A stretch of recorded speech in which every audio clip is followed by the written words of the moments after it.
Hey guys, my name is Cham Dasanalika, and I've been racing remote control cars for the last 10 years. I started racing Mini Z cars since last October, and since then I've been completely hooked to these small size vehicles.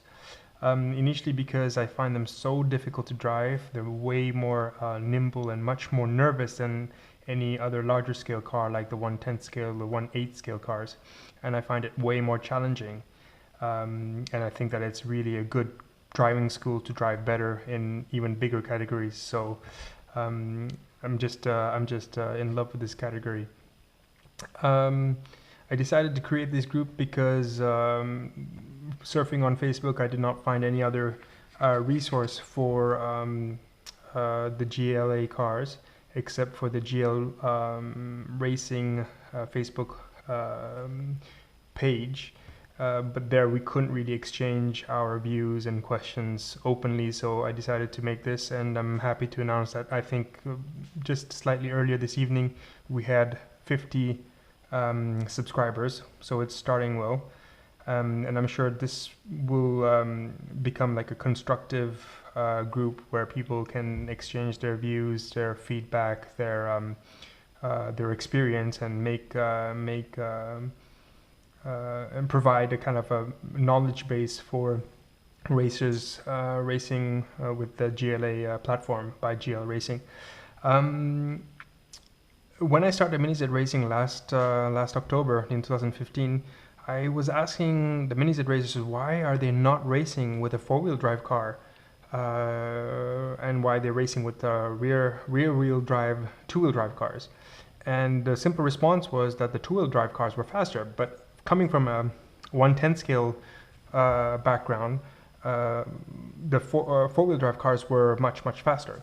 So I found that a bit bizarre, but then I kind of followed the flow and got the MR03, which worked very well.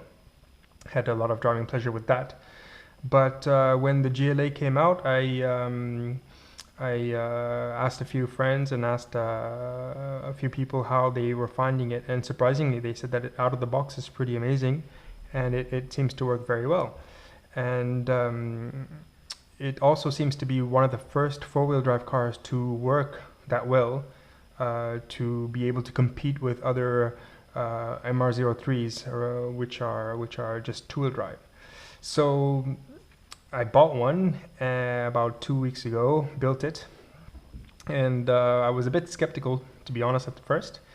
And so I'm gonna just go ahead and tell you how the build went, how my first race went, and my experience with the GLA as a beginner with it, basically. Okay, so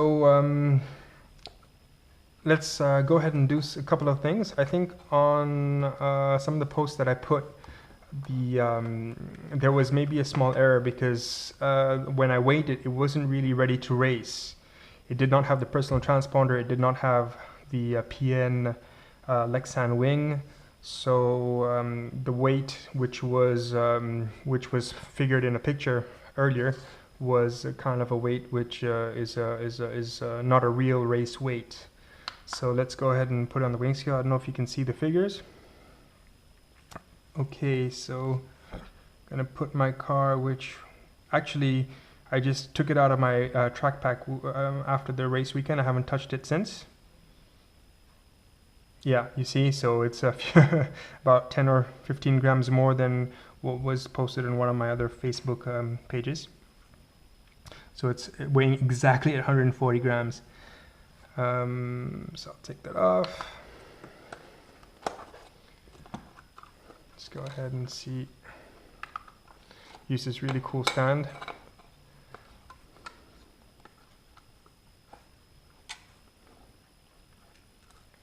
Yeah, I decided to use my favorite body, which I've been using with the MR03, which is the replica of the Mosler from TRP, but done by Tower Racing and painted by my favorite painter, GN Designs. Love the paint job; it's really awesome. So here's my GLA, basically, which finished its last race last Sunday. What can I say about it? It's basically everything is stock setup. There is no options whatsoever. You still have some carpet here, anyway. So yeah, the carpet we were racing on had a lot of fibers which were getting stuck in the drivetrain, but that wasn't really a big issue. So yeah, as I was saying, this is a bone stock GLA, except for the springs, of course, which according to the track condition I changed after the first or second pack. The other thing I have, I don't know if you can see it here, but I did insert some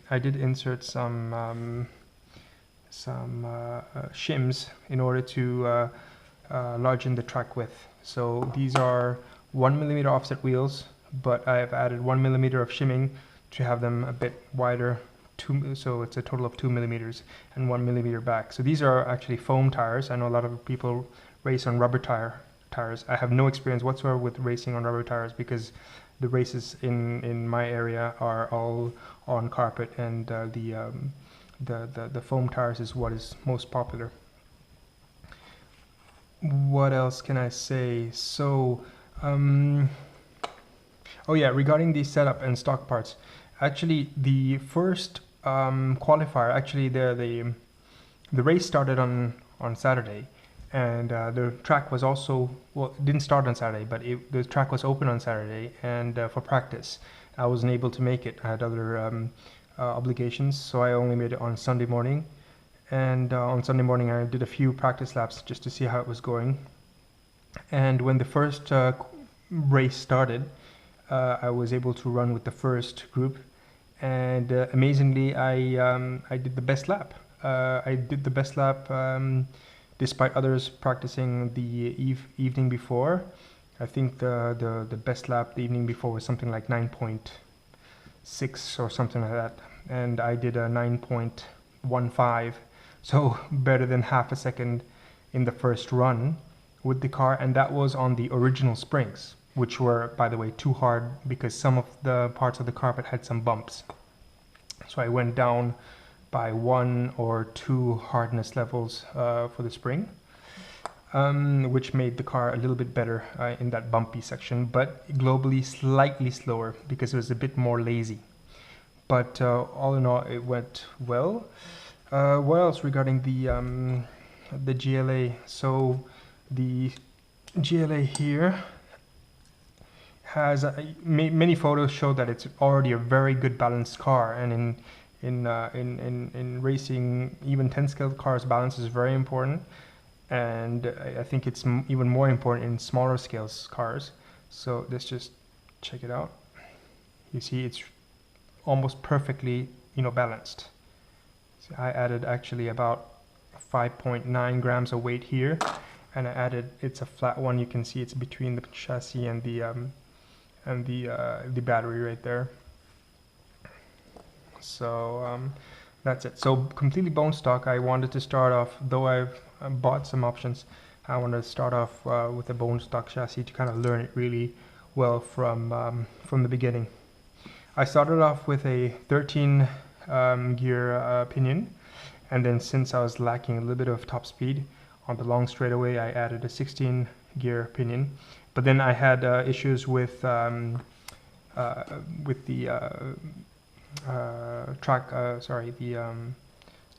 autonomy. I was not able to finish eight full minutes because probably I also have a very aggressive driving style. In 1/10 scale, the batteries are more than enough, so we have a tendency to have a very heavy index finger on the throttle. So then I went down to 14 teeth, and that cured it a little bit, but not too much. I didn't play too much with the ESC settings, but I think I'm still somewhere in the stock setup for the ESC setting.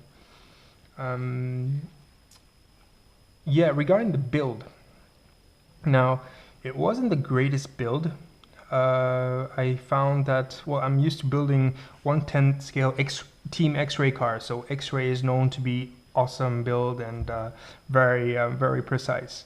So sanding down the balls here and there. I'm at an age, basically I'm a bit lazy to prepare the cars these days, but that was a bummer. However, I did it to make sure that everything was kind of free moving, so that's important for anybody doing it, to make sure that there is free movement everywhere. And however, I did mess up the diff installation, putting the diff in the diff casing and making sure that there was correct play between the pinion of the drive shaft and the diff ring, if I can call it the diff ring. So that, fortunately, there were some other more experienced GLA drivers at the race who were able to assist me with that. So I thank Patrick from RCPBM and Fabrice, who were very patient with me and helped me out there. Besides that, honestly, the car is an excellent finish. It's very cute, and it's really nice. There are some more option parts which are coming, which I'm going to be testing out. I'm going to be testing them out one by one, and I'll report how each part felt. The race itself, what can I say about the drivability? Well, it's four-wheel drive, so it's much easier to drive. Braking is much easier, though I'm not too happy with the feeling that the ESC motor combination provides. I'm very picky when it comes to throttle and the feeling between the radio and the car, and I'm not 100% happy. The brake wasn't to my liking, so I'm sure maybe it was a question maybe of gearing as well, and maybe the timing was too much. So I'm going to play around with that, but I must say that the potential for this car is amazing. I'm sure in maybe a year or so, at least in France, where all categories are mixed up, four-wheel drives can run with two-wheel drives, no problem. In a couple of in a few races, people are going to be complaining that four-wheel drive cars are way too fast, and they're going to probably separate the two categories, have one category just for the two-wheel drives and another one for the four-wheel drives. I can tell you that there is definitely a lot of potential here, and with a group like GLA by GLA Racing, we can kind of exchange tips to better our the performance of our cars. One of the fastest drivers, I was driving with them on Sunday, and I can tell you that he drives fast, but having the GLA is an unfair advantage, because just you exit a corner and you can just hammer the throttle, the car will just zoom past the two-wheel drive, and you can slam on the brakes, the car will brake pretty well and just go around the next corner. So my fast time was way faster than the fastest driver's time. However, my driving, unfortunately, in 1/27th scale is not consistent enough to compete with him at this time, but it definitely raised interest from other two-wheel drive drivers to look into this GLA platform. So that's more or less about it. Basically, I'm gonna be doing a few more videos like this. This is my first video, so please excuse me. I don't really know what exactly to say. So I'm gonna stop it there for this first video, and hope to talk to you guys soon. Take care.